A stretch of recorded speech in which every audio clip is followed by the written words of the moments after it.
L'Assemblée nationale a 20 millions de dollars par mois. Pourquoi faire?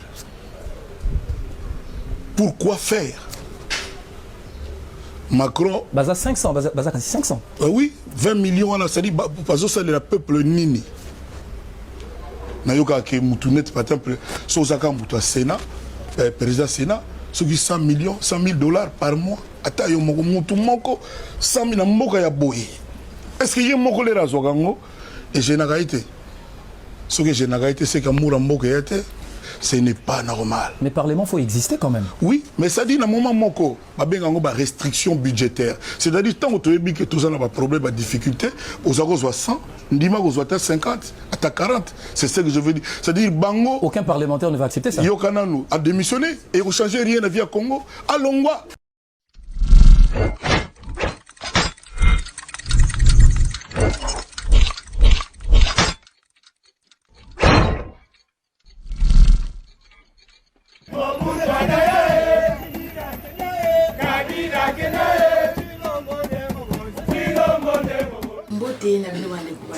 Partout, mais ça, on a biso. Na tindika télévision, chaîne idéale, na kabine actualité, na tango sengeli. Na continuera toujours ko ba kimi reni na mabota na bino pour se bona na kimiate. Boko na tindika te bebo yebani ezoleka na République démocratique du Congo te na yango.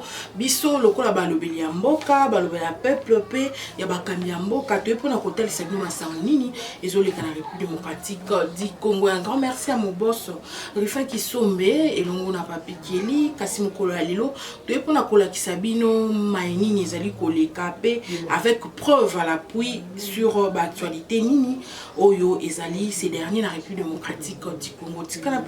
Un grand merci à papa Joki Kumanda, papa Jean-Louis à Londres.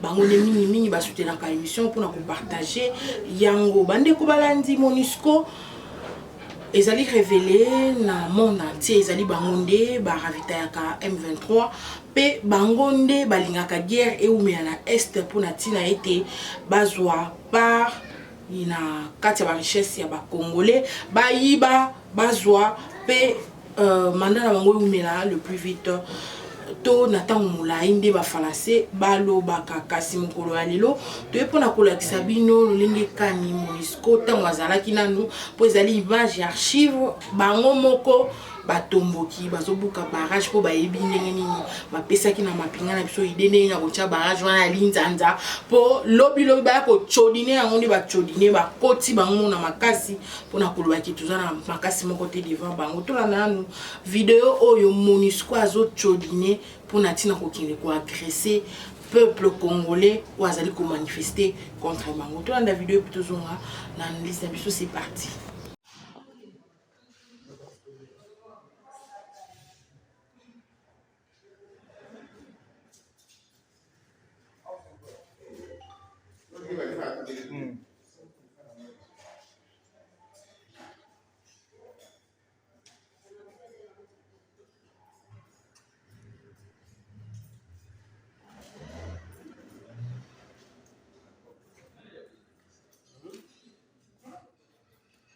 Bandeko balandi tomoni tina nini bazoteleme na ida tata mokonzi ekolo ya kotonga mur ekabola biso na Rwanda pe na ba pays voisins ezali mpona makambo ya boye bomoni bino moko bwebisanga barrière ya mokuse pe ya mokie boye utilité na yango ezali nini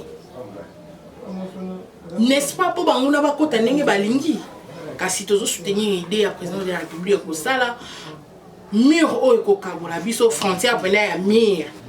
Tomoni biso na Angola ndenge to kabwana basali quand même innovation ya kitoko mingi tomoni frontière ya lufu comme kitoko ba péage ba mire nyonso kitoko donc frontière Rwanda RDC sengilipe et koma bon bande ko balandi to benga yango nini lisolo ya pasi bato to kanisaki bandeko na biso tant mokonzi mboka lobaki le banyamunenge sont nos frères congolais. Et c'est qui polémique partout ailleurs. Té, basa ba Rwandais, et boye na boye, kasi likambo ya kokamwa, bande kona biso. Excusez-moi, micro ekimi, bande kona biso, bakei na États-Unis. Précisément na Portland, Maine, aux États-Unis. Banyamulenge babimi bazo protester pona koloba ke Congo ezoboma bango. Peuple congolais ezoboma bango, ezo exterminer bango, bazo accuser biso ndenge biso pe to akizaka Rwanda. Kasi Banyamulenge otobengaki bandeko. Bango nde lelo baza na États-Unis pona koloba pe kobelela biso tozali ko agresser bango. Elekana ndenge nini to na image oyo, c'est parti. Nous sommes à Portland, Maine. Nous voyons ici la communauté de Banyamulenge qui sont en train de déclarer que la RDC est en train de tuer les Banyamulenge. Voilà, ici je zoomé ce qu'on a écrit.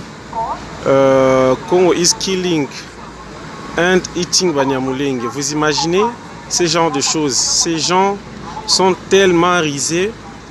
Nous sommes à Portland, Maine, aux États-Unis. Voilà ce qu'ils sont en train de faire. Oh mon Dieu.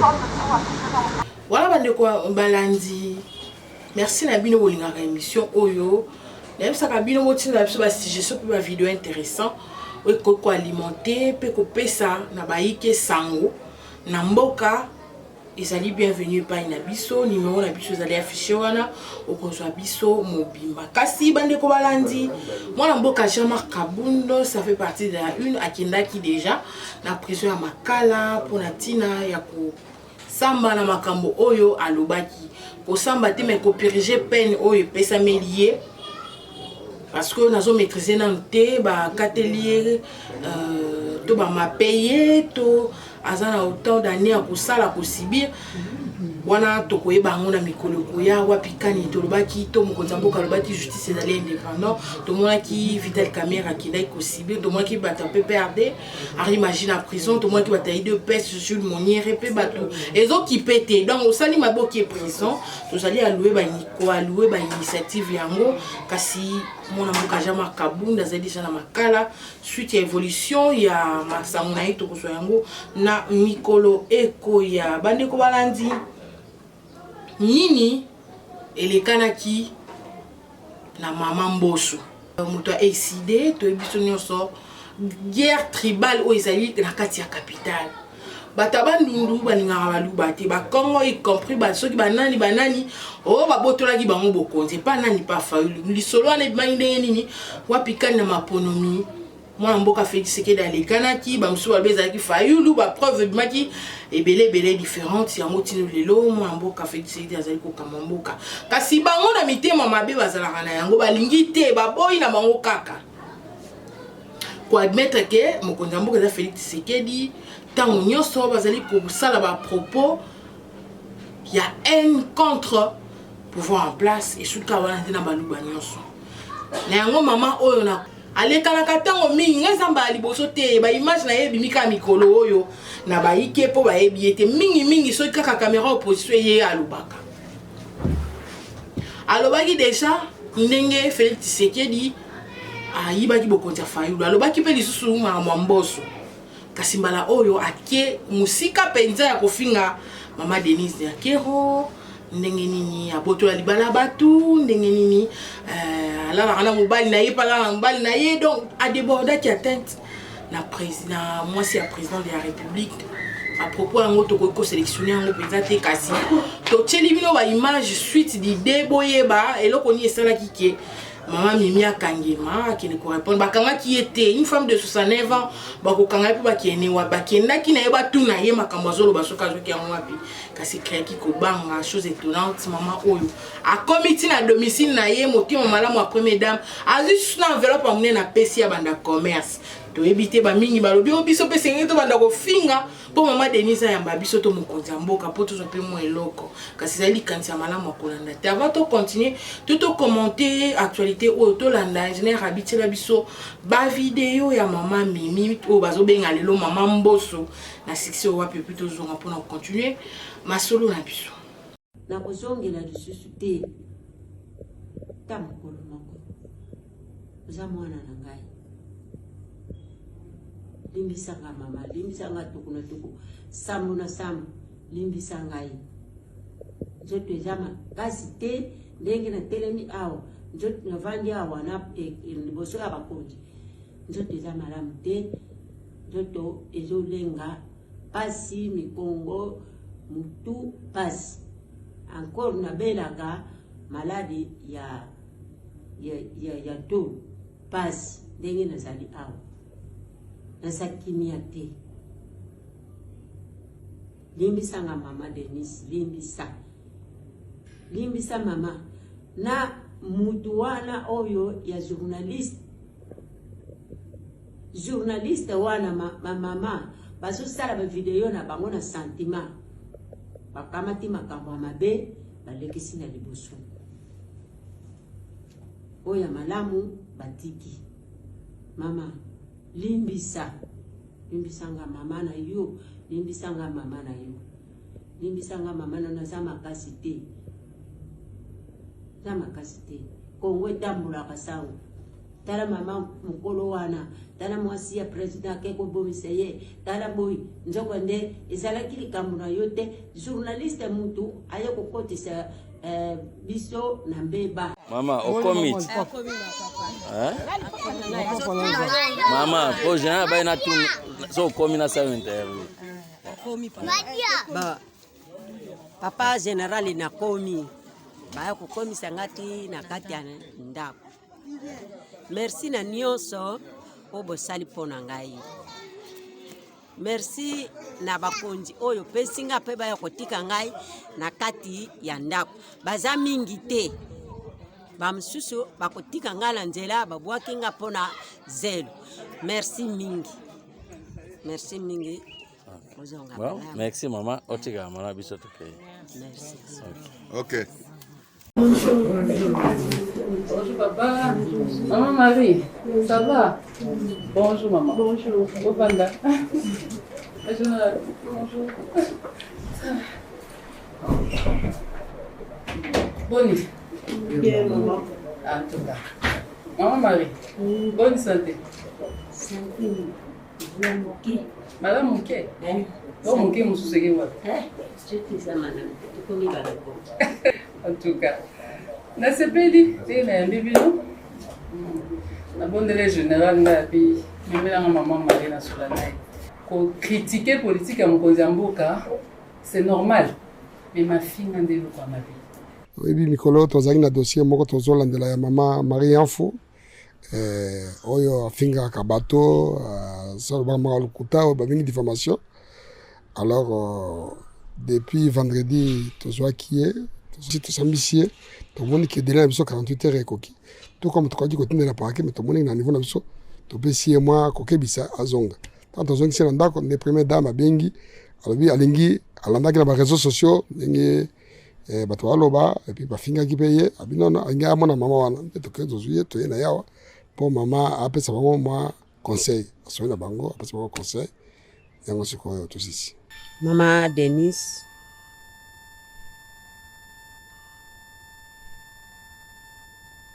apekisi ngai na nyonso oyo nga nasalaki amoni yango mabe kasi lokola aza mama première dame aza mama asambelaka l'éducation oyo ye.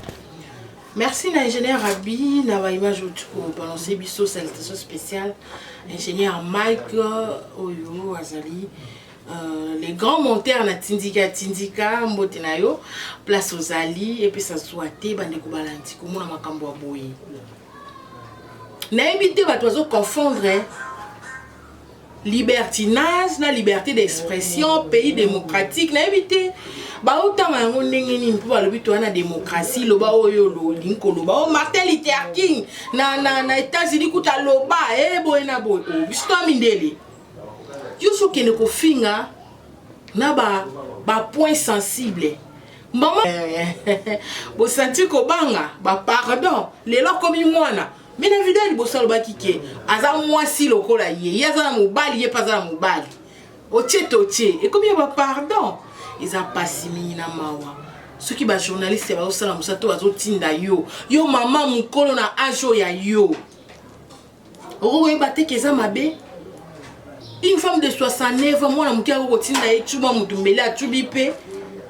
les propos, les a maman, koloba na yeke aza rwandais papa ni nani mama ni nani donc biso nyonso tona betando topesa ba papa na biso ba mama na biso donc biso peut ko étaler ba famille na biso pour na nini aza première dame azo mériter ba respect ndebo ebo finga ki pe mama Marthe aboti président na ba intimité tozomona eni oyo ya batabe de bolimisa na bike bat balana nga boza be économique kasi ba ndeko awa nezo eko constater likambo yango ekomi koleka elo tozobosa na biso na bino tozaba na papa moko mama moko ekolo Kongo pona ni koyina na motema mabe ngo uti wapi po président Félix azui bokoni fayo la tikali mais wapi ya sa l'opposition tout le monde na mboka nyonso il y a toujours un président il y a toujours un opposant si ko yena opposition ngo sala ni c'est que le président Palinga ça n'est l'autre côté pour l'opposition côté bah tu vas très mobilisé très vanté que quand la chango ba comme fa ba Hollanda ba zingio ba sali on sokoloba mozo ça a été pour nani maintenant on y sont mis sous kaka ya moni ba luba et ça qui to côté ko tia na pe ba poison ko bomana maman mini était yo kozongi ali souté quelque chose étonnante na moni sur na ba réseau ndeko devos kitoko na papa na so député bakie kotala ena ndako oh na éviter bolimbisa ba ndeko est-ce que moi mimi Jésus ça les pas cité peut-être moi si peso qui a commis na ba place moko boye pour moi tanga kombo ezate ça la trouble na mutu tika to lo bara ménopause ça la rappelle ma bêta ma mimi à côté la ménopause ou bien déjà ménopause c'est que parce que ça ne va pas yo mutobi ki penza boye soko kene po image zo la ki sa makambolo ba ki me obi ko gangela susu ba police o ka songo yo na bana na ba soda na yo mama niswa ka songo wana ki otiko na ndapu na yo nespo pesa ki merci likambo oyo to ebite ndenge ni ya koloba nzambe moko akota likambo po to mona ki mama Denise nenga bimisi bible ngana bino to moni ateye magena na kangi verset chapitre 5 verset 7 mais livre na kangité mais aïga na mukanda bible ateye ete bino tant to bane koloba bo continuer so ya kana nzambe bato baboyaki bien sûr mutaza parfait azalité parce que bazaka na mabe kasi to sambela rapona bakambi na biso ezalaka pamba te dossier maman mimi eleki kasi ezali ko continuer to moni mwasi oyo na ebite abimeli wapi après Dominique azaki moto na Assemblée nationale to na Sénat à moins que na se trompe na Bosani ba propos na ye sur incitation à la haine na baluba kasi mwasi oyo qui vous sienne selon ye azongi lisusu après maman Dominique Munongo qui vous sienne na ye lisusu na ba propos ya mabe ya boy soki bakangi ye oh injustice oh justice ça makambo malamu te toza na démocratie to moni Jean-Marc Kabunda ki makala to moni mama mimi abiki na eloko yango Dominique pe arupaki kasi qui vous sienne yo tout na ba popo ingénieur abiko tchano ku photo te yo chaka loba tidikatika tilepso audio oyo et puis to zonga to sola likambo na biso za la mabe za la malamu on a seulement le droit de le faire chez soi. Donc, et pas inabiso na Kivu.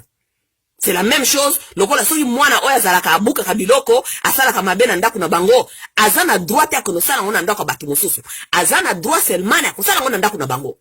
Ok? Donc, nous, les Kivusiens, je parle au nom des Kivusiens. Oui, j'ai ces droits-là.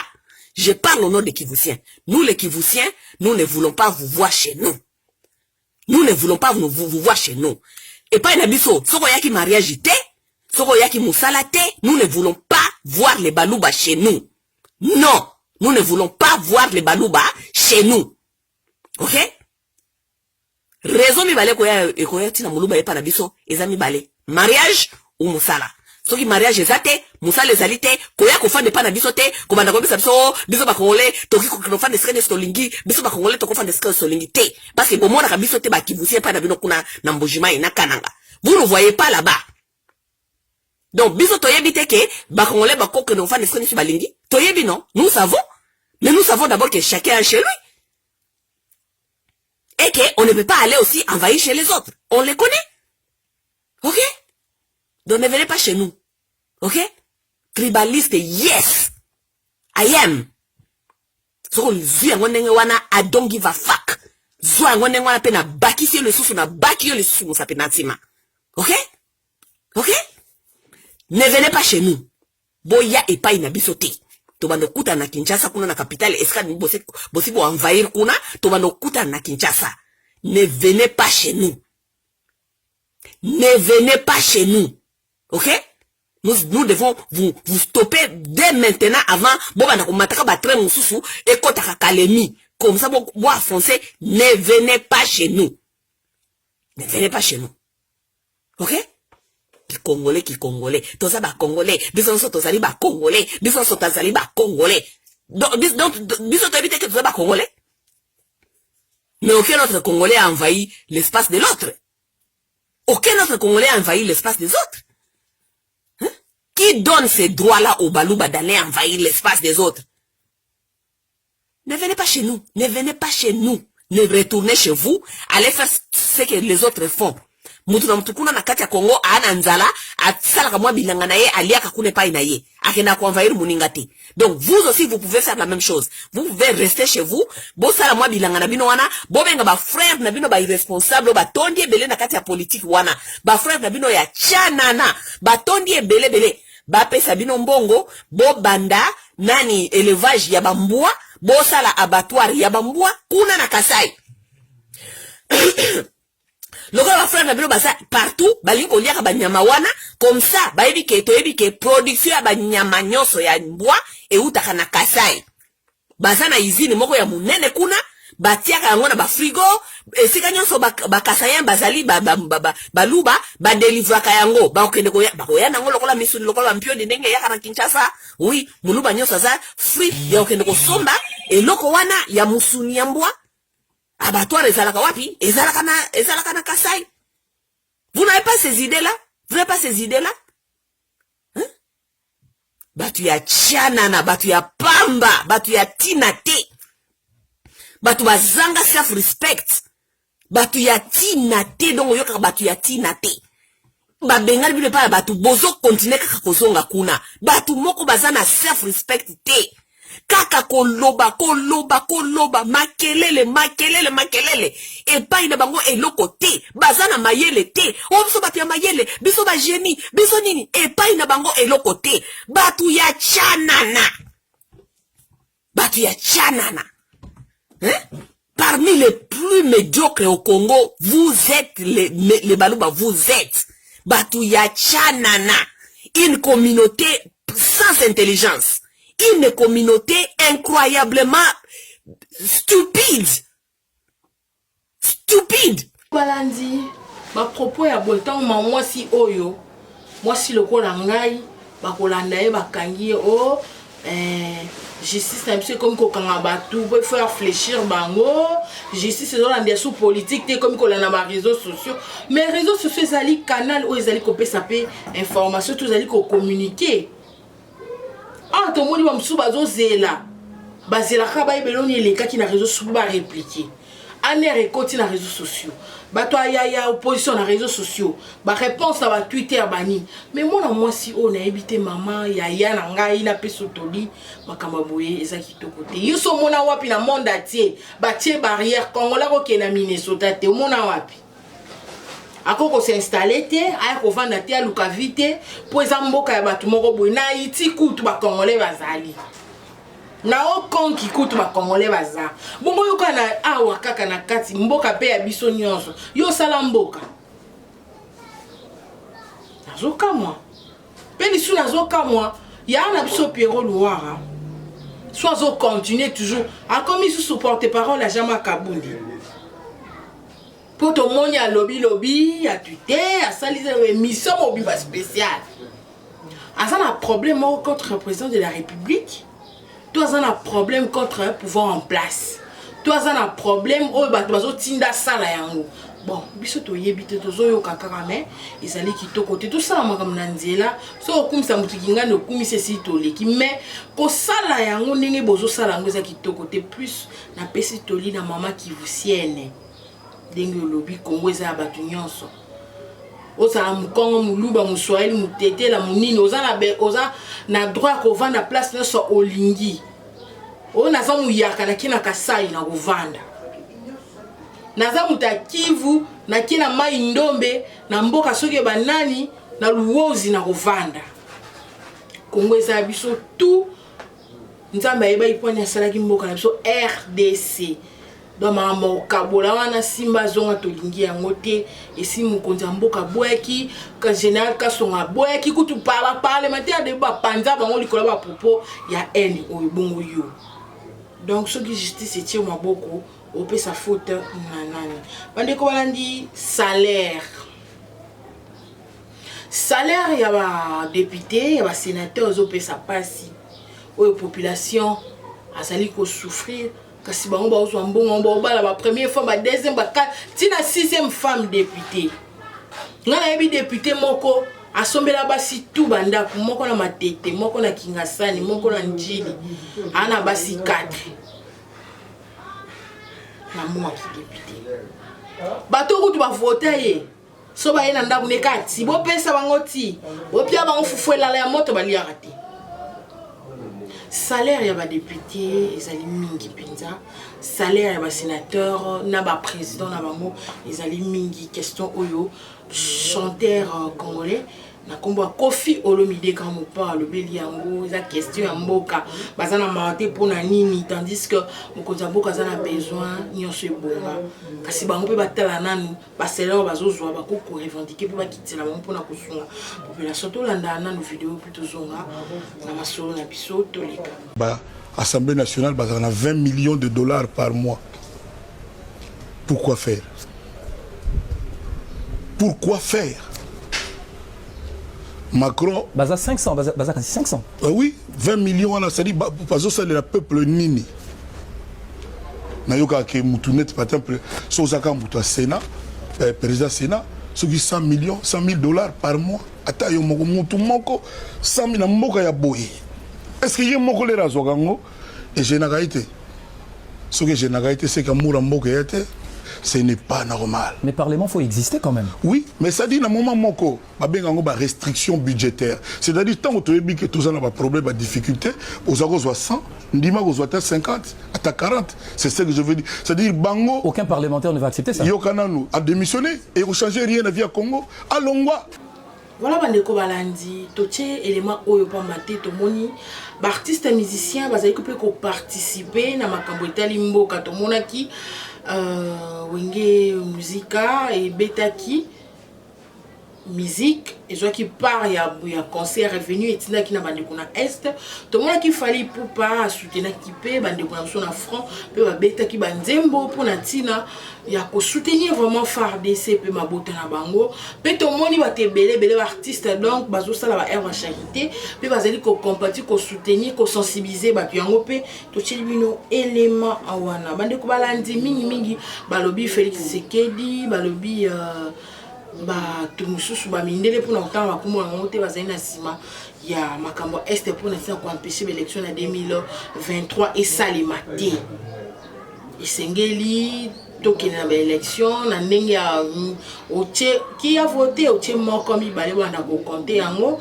na ba moyen électronique té pe lisusu ba élection sengeli ezala 2023 tabi tubeza na est tali bango té sengeli élection ezala pour ba voter bango mutu oyo bango balingi kasi soki mboka ezana ki mette ba élection tozala ndingini soki pe recensement salemité to ebika tozana autant d'habitants mais ba mususu ba yaki ba kotaki point d'interrogation est-ce que pe statistique on ba sala ezali réellement un solo pour batu ba obotama du jour au lendemain batu bazo kufa ba rivage bazo yaka ba rivage ka ba mboka te mutako za ne pesa ki Congo la kenane Brazza ko pe simbi na mutaye zo na Congo mutazai kuna na Ukraine na Russie kuna mwe bitumba yenga na kokufa na ngazo ya via zo na mboka na famille na batu bazo bakisa ma sengeli recensement pour na koyeba tozali au nombre de combien ndingini ya kosala pour ete nyoso ele kamala mukasi ndeko oyo ya ido pesa pesi maele par rapport à batu nyoso o bazali koloba élection sengeli zalaka na 2023 alobini ni to landa plutôt zonga na masolo na biso quelqu'un qui va vous donner ce discours là ya kolobake Donc, une élection, dans le cadre de l'électeur, c'est un fraudeur. C'est un fraudeur. Donc, on a besoin de considération. Vrai discours, c'est quoi? Tout ça, l'identification, recensement, on a une carte d'électeur et une carte d'identité. Dit qu'on a une élection. Pour la ligne, les dirigeants dans la Simon, ils n'ont jamais soutenu cette thèse d'identification et de recensement. Parce que ce sont des fraudeurs. Ce sont des sans-papiers, ce sont des infiltrés. Un vrai politicien du sang congolais qui n'est jamais dans l'élection avec une carte inconnue. Quand on a un sans-papier. Bande quoi? Tout soutenir le quoi? Tout soutenir et le quoi? Tout exiger au ministère intérieur, CENI, tout mettre dans le CT. Recensement et identification est obligatoire. Obligatoire, bande qu'on a. Beaucoup d'élections, d'électeurs, on a beaucoup toujours contestation, il y a vérité des urnes. Et comme il y a toujours kaka. Tu bois été l'identification, puis la carte d'identité, mais quand même tu es qui? Souvent, tu vois ça, ma contestation, ma vérité des gens. Ce sont bien. Ce ne sont même pas des Congolais. Ce sont des gens qui viennent dans la politique et vont vous imposer aux mentalités là-bas, on va lingui, flatter, manipuler, puis vous allez voter, après, tu vas au Congo. Tu vas sac, coltan, tu vas au Sénégal, tu vas au Zambie, tu vas au Tanzanie, tu vas au Cameroun, et puis vous venez le côté, alors il faut faire attention. Les Congolais, réveillez-vous. Réveillez-vous, les Congolais, réveillez-vous. Bon dimanche, qui n'est pas élection, la carte, on va besoin d'avoir la poche alimentaire. Ce sont des papiers géniques. Bon soutenir action à identification et recensement. Bon identité. Alors, tu as une élection qui est Kitoko. Hein? Je vous assure, tu as une élection qui est Kitoko. À ce moment, tu peux éliminer tous les infiltrés. Tu peux éliminer tous les. C'est très important. Voilà. Le maximum, il y a puisque l'idéologie nationale, elle est Congo, Congolais, Zawana. Tu vas là, peut-être, il y a recensement, identification, Fachi. Hein? Fachi, tu fais chaque carte, identité. Fachi, paie sa bête au carte d'identité. Hein? National, par le ce qui va la banale, toujours caca. Voilà. Donc, ma camarade là, qui a mis Monesco, tout cela, donc je ne suis pas là. On a bête à ma soeur, voilà, bien, on a bête à ma soeur. Oui, on a des sous, va bien toujours. J'ai parlé de ma carte d'identité, tout ça. Et puis, là-dessus, ma camarade Monesco, la bête à ma soeur. Tout d'abord, ces gens-là, ils viennent au Congo, ils viennent au Congo. Ouais. Bato basala baya bayebani bato basala pe babima bayebani donc eza masolo mon boye ils ont nagé dans l'intérieur bato belé. Ouais. Donc il faut être très prudent dans masolo bato Monesco, très prudent. Basali musala mboka na biso to moni musala basali eza échec total. Donc nde bazawana. Oui, je disais ceci, donc, ils ont un échec total, puisque depuis Bazan Namboka Nabiso, guerre à Est, il n'y a jamais aussi là. Ok, Bazan, place en place, il y a Namboka, il y a pété. Donc, contre le bangon de Bazan, pour alimenter et le Kowana et Salamaka. Voilà, donc, derrière ces gens-là, vous savez, il y a des multinationales, Bazan, vous soutenez le Kowana Makasi, tout cela. Donc, c'est à vous de comprendre. Deni Baton Nabayaki, on n'est pas Barobima. Ils ont contribué à la guerre, ils ont contribué à ils ont même soutenu nos propres frères congolais pendant qu'on passe dans l'action, tout cela. Il y a des Congolais qui travaillent dans Bango pendant qu'on bombarde les Congolais. Parmi eux, ils ont travaillé avec la Monesco. Vous avez tout ça, donc,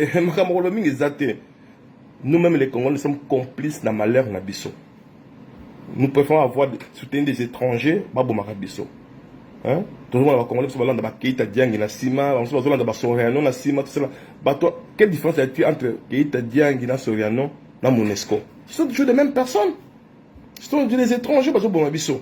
Babo Marabiso, manipulation, en fin de compte, tu recoufes. Alors, tu es évité de soutenir les étrangers dans Babo Marabiso. bangonde baza ko yako boma biso et ba de ko na biso baza ko ce sont moi je ba traite moi ba to ba étranger na nga na ko ba traître baza ba traître oh tout soutenir puisque azana idée bien oui pas avoir des idées bien mais ça traître ça c'est pas de nous ouais donc quand on dit le Congo aux Congolais c'est pour vous dire que tous voient idéologie tout ça na mitu na biso avant kumisa mutu luka oyeba papa na nani mama na nani koko na nani village neza nini mboka uteza mboka nini bande ko na ye baza banani avanda wapi donc il y a une identification sur quelqu'un au point de découvrir qu'effectivement c'est un Congolais. Mais les Congolais sont des naïfs, sont des gens bourrés dans leur tête. Parce qu'on se débat. Même ces gens se prononcent, même papa, mais tu vas voir nos frères Congolais, des pères et des mères, parce qu'on a abandonné valeur dans Bango, pour que soutenir un étranger, on a pillé Bango, ça va bien, ça fait mal. Bon. Mais votre pays, on a étranger a vu moka na mboka uyo vandit. Étranger on a voix mi wana. Do ya zaki na maye ko zombongo yo za maye l'été, do ya sami sa zu mo yo ko mo mukana na ye. Mais ça je benge mbongo ya zu. Azo pesa ba mietu wana, maye bi nga ko boma yo. Aye bi ke moto ya na se matina ko pesa mbongo ti, je sais un jour je vais les tuer. Va te tuer. Alors pour éviter ça, benga na ye. Benga na moto wana. Te ya mboka so ke bima. Alors vous laissez des étrangers parce qu'on s'arrache dans Mboka. Et c'est toujours les mêmes étrangers qui vont vous tuer. Parce que mon collègue tel est mélaillé à Kobareo. Ah, mon tour n'a laissé à Téléméninga à Kobomayo. Pour la nini, il y a Tikala. Alors, bien vous amaillez, vous l'avez déjà l'ivance. Tambola Bima, Kende. Et ce sont ces gens-là qui sont en complicité dans la bataille sur le Moniwana, la Monesco, Banane, tous les étrangers qui sont soutenus Monesco. Tous ces gens-là, tous les Congolais là. Tous les Congolais besoin mona wana bango surtout wana c'est baza bato ba yini ya Congo bandoki bango wana voilà mes frères et sœurs makamna isibino yango wana onga ndinga na zo monira ndinga zo kende na utu na lamu na to na moni masomo zo betam na réseaux sociaux wa il y a une dame là maman moi je crois qu'elle ça va théâtre mais en réalité elle ça va théâtre était mais je constate que cette dame-là, elle est très dangereuse. Cette dame, mais maman, c'est très dangereuse. Non, na landi makambo lobby quand même. Hein? Biso que maman na biso bota biso na ba âge ba maman na bazaka na respect, ba na botosi. Ya ko tosaka batu, ba voisin, ba ninga, ba compte tout cela. Parce que on débat sur éducation, il y a quoi bah respecter bah parents à moninga, quoi bah respecter ndeko nayo, quoi bah respecter camarades nayo. Ce sont nos mamans de bah éduquer biso. Nos papas sont là seulement pour éveiller la éducation de pesa biso. Mais une maman comme ça, n'a évité ce qui bah ne bah quand mon aïe, et vous allez voir des Congolais moussous, hein, n'a évité donc on va la catégorie même éducation. Une maman qui finit à battre comme ça, hein, librement, et il y a des Congolais qui passent pour soutenir rien. Ah, Botikaye, mais attends, liberté d'expression, la démocratie, il y a un ding on a. Il y a un ding on a. Mais toi, on doit soutenir, c'est que toi aussi tu es mal éduqué. Tu es vraiment mal éduqué. Bino batu baza mal éduqué. Il faut pas kangam. D'abord quand maman on a pas maman de bakangi. Mais toi soutenir maman, il peut faire kangai. Alors on va terminer avec tous les mal éduqués du Congo. On tout va continuer makala. C'est pas sérieux. La maman doit se mettre à la place il y a ma maman qui éduquer bana ko peksa bana maman mais elle est la première ko finga ko ba n'importe quoi. Mais ça ne va pas bande ko nanga. C'est besoin de makambo ça normal. Hein? Pour la nini ba manipuler. Elle est manipulée. Place Azali a regretté. Maman n'a pas bien la prison. A ko dévoiler. Au moment où on a dévoilé déjà, on a fait un bon pour la Bible. Pour la nini, souffrance. Bonjour. Moi, un pierre qui est bêtier, il y a moins $1000, mais il va vous dévoiler. Bino to pese ba idona akotanga ba kombo na bino ba ko kanga bino. Oya tinda ko pese maman na mate ya wana mabea ba n'importe quoi.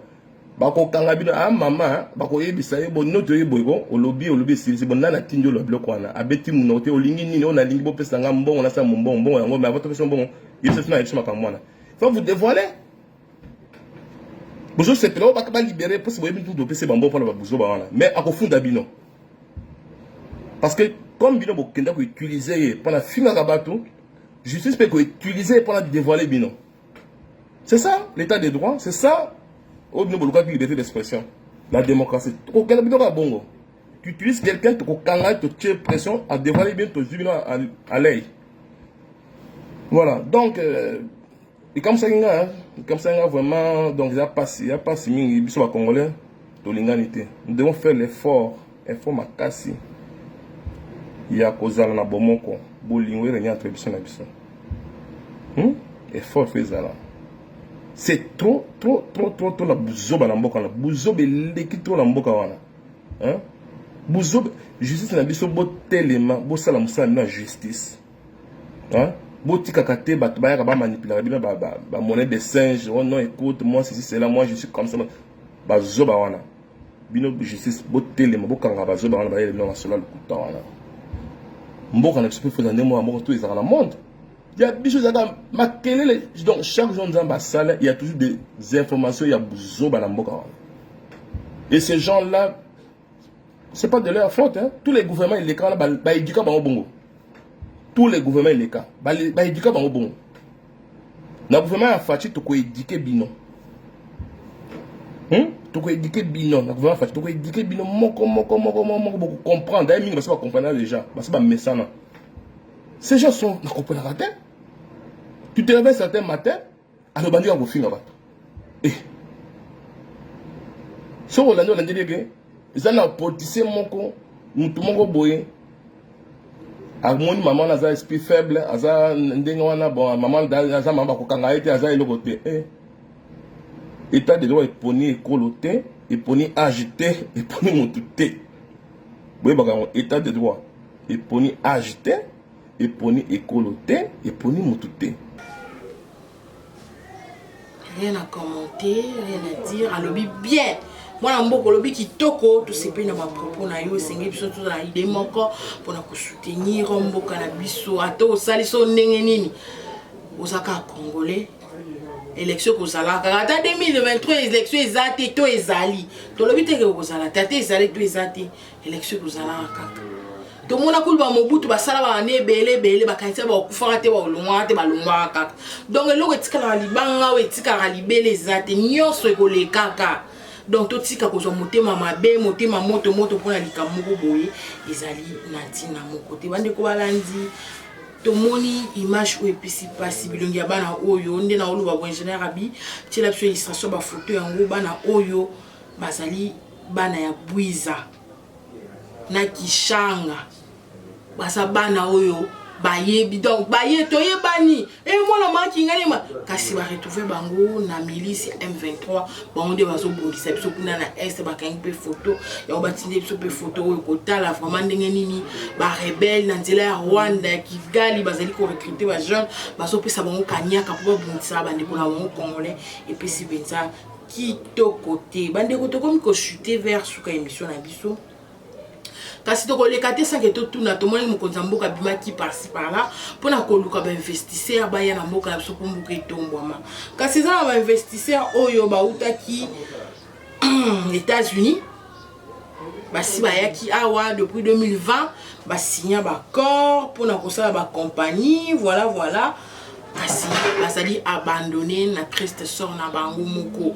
Donc projet na bango sali ko avancer tezo kendete ba luba saboter bango nani. Est-ce que mokonzi mboka, est-ce que moto azali mieux placé pour na ko investir na saboter bango to so baté loko nini ezo simate ba investisseur bazo lela ba luba azali récit mala muté après ko le Canada comme mokonzi mboka bazali saboter yango ba effre na bango ekoko pesa plus de 10 000 Congolais d'emploi baolinga bazonga na mona ba projet yango eloko ni ezosimate nani azali lokola barrage pour toyebi bato moko baleka de yana etano na TV5 kolobaki tokosala nyonso po ba investisseur ba na Congo te. Est-ce que bango, est-ce que bato bazana cabinet est-ce que nani kasi malembe tozali ko makanisipe ko sala ba investigation pour na koyeba et ezali nini bande ko balandi aux yeux de tout le monde toyebi ke Rwanda za kana mbargo te Rwanda azoka kutu ba do ya minduki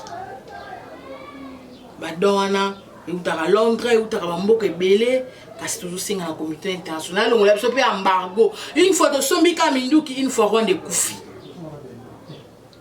Ah déjà babatama ki Paul baba ndeko na biso aba comme ko dénoncer biso ko ba to so boma bango ba ki déjà moto ba ki mungwa et bon so to zu minduki mboka mukilo kwa Rwanda ne ko bika to comprendre point ni batile biso embargo ba olinga ta embargo ici kasi to zo senga na communauté internationale on biso embargo to so mabe minduki pour na ko se défendre pour na ko protéger contre na biso ezate kaka balakisa motema abi bazo sala wana yango moni pe biso pe sikanda monisco déjà bengana miti to wando bengana ba entreprise ya ba paya wa entreprise États-Unis libanda ya ba chinois libanda ya ba indien libanda ba tia nyos makamba boy bozo sala kasi bo sunga biso to longa bitumba o izana est République démocratique biso du Congo excusez-moi kasi ceux qui kolo azongité to kokutana mikolo ya bo continuer ko partager ko la kebe mission na biso toyeba ete 2023 ekokoma kaka nani tokopesa voix na biso chaque émission na sensibilisaka mpona koyebisa biso bakosa biso na mapa te